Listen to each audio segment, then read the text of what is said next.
Kerajaan memberi jaminan akan mendapatkan bantuan negara sahabat jika berlaku perkara tidak diingini terhadap 34 rakyat Malaysia yang menyertai misi kemanusiaan Global Sumud Flotilla GSF ke Gaza. Timbalan Perdana Menteri Datuk Seri Dr. Ahmad Zahid Hamidi berkata, ketiadaan hubungan diplomatik dengan Israel menyebabkan Malaysia perlu bergantung kepada negara berhampiran yang mempunyai hubungan baik untuk membantu jika keadaan memerlukan.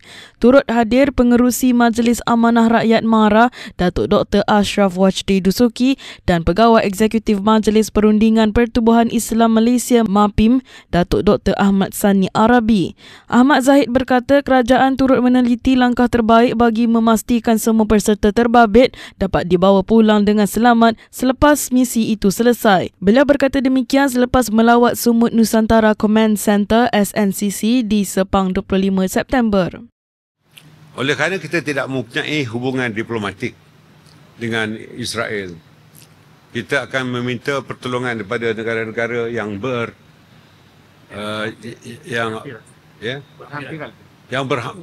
berhampiran dan menjadi sahabat kita selama ini untuk membantu sedaya mungkin yang boleh, untuk membantu bukan sahaja 34 rakyat Malaysia yang berada di sana, tetapi juga seluruh 500 ahli-ahli rombongan Flotilla supaya sesuatu dilakukan untuk menyelamatkan mereka.